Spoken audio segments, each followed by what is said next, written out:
kids, it's Pastor Travis, and this is Thursday's Thoughts.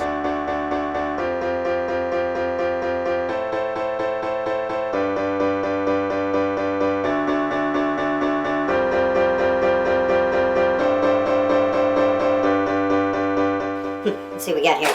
Green, I don't like green. Green, that's right. Blue, red, oh, that one's nice. Red truck. White, red, yellow, no, white.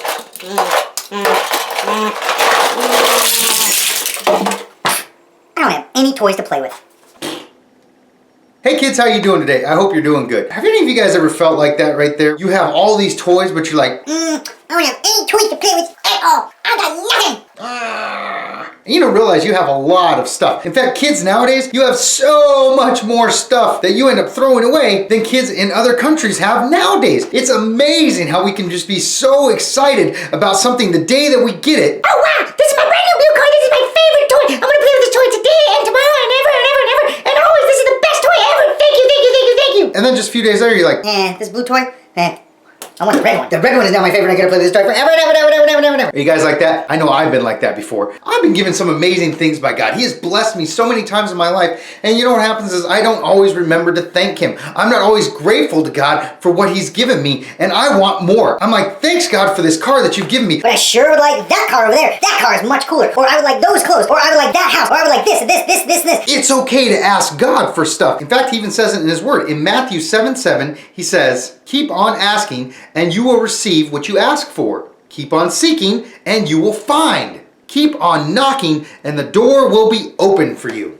God is saying that if we're persistent, if we continue to ask, we continue to seek, we continue to knock, we continue to want the things of God, that He's going to bless us with that. Now that doesn't mean that God's going to give us everything that we ask for. No. That means that God's going to give us everything that we need, everything that's a blessing. You guys remember Paul, right? Follower of Christ. In fact, one of the most influential followers of Christ. He wrote most of the New Testament. A very, very smart man. He was also a very, very rich man. And then when he came to follow Jesus, he ended up giving him everything. He became very poor. He got thrown in jail. He went from the top down to the bottom very fast. But he focused on Jesus and he followed Jesus the entire time. I'll give you that brief history. So now, when I read the scripture, you understand a little bit of where this is coming from. This is Paul. He wrote to a bunch of different churches, and he wrote to this one church in Philippi, and that's the book of Philippians. In that, he tells them things about how to live according to Jesus and how to live a great life that Jesus wants them to live. This is from Philippians 4:11 through 13. I am not complaining about having too little. I have learned to be satisfied with whatever I have. I know what it is to be poor or to have plenty, and I have lived under all kinds of conditions. I know what it means to be full or to be hungry, to have too much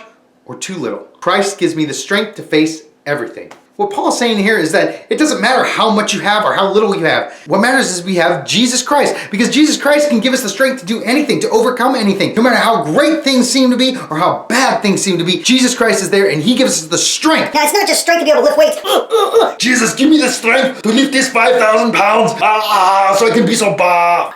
That's not what it means. It's strength in our heart, strength in our mind, strength in our soul, strength in our spirit, strength to get over the things that have become stumbling blocks in our life, to get over the things that the enemy has tried to put forth in front of us to prevent us from having this great relationship with Jesus, to prevent us from being who God has made us to be. Are you listening? Are you paying attention? Do I have to shake this camera? Listen to me. This is very important. Later on in the Bible, Paul talks a little bit more in the book of Timothy. 1 Timothy 6 through 8. You gain a lot when you live a godly life, but you must be happy with what you have. We didn't bring anything into the world. We can't take anything out of it. If we have food and clothing, we will be happy with that.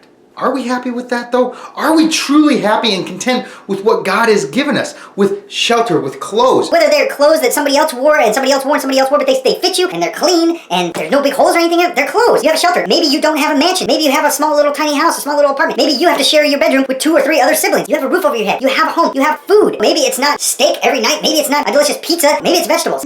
I gotta start working on eating my vegetables. You should eat your vegetables too. Vegetables are good for you. Pastor Travis is trying to work a little bit better at that. But God provides for us. God will never, ever leave us in a place where we don't have what we need. The problem is we get confused with what we need and what we want.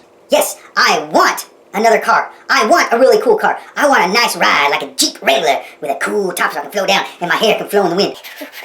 Like, I'd have to grow my hair out, but you know what I'm saying. I'm completely content with the van that God has given me. I'm completely content and happy that it works and that anything that God has given me. I'm so thankful for my house. I'm so thankful for the clothes that I have. I'm so thankful for the food that I get to eat. It doesn't mean that I sit there and go, well, I never want anything else. Of course I want more things. Why do I want those things? You know what? That's a good question. Why do I want those things? Do I want this so things are easier for my life? Okay, then that makes sense. Do I want these so I can serve you better? Okay, that makes sense. Do I want these so that my family has a better life? Do I want these so things are easier for my family, so that we can live in a better neighborhood, so that we can live in a better house that doesn't fall apart, so we have a car that can get us from point A to point B without having to break down all the time? Okay, that stuff is good. Then that's a good reason to want those things. If you're saying, oh, I have all these toys and they're great toys and they're in great shape, but I want more, then maybe we need to rethink, why do I want these things? Am I not content in my heart? Am I not satisfied with what God has given me?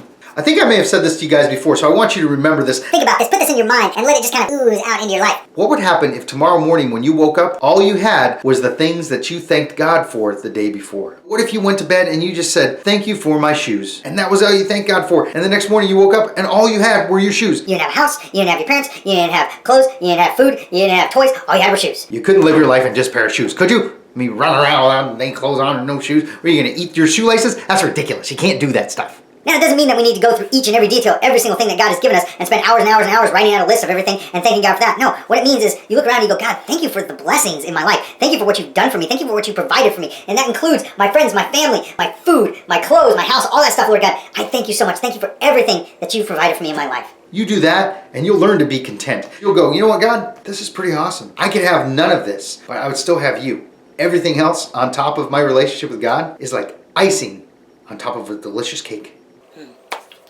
I think I need to go get a piece of cake. All right. I know, I should get vegetables. Can you have chocolate-covered vegetables? All right, kids, that's all I have for you this week. Have an awesome week. I will see you next time. I don't know what I'm doing. Love you guys. God bless.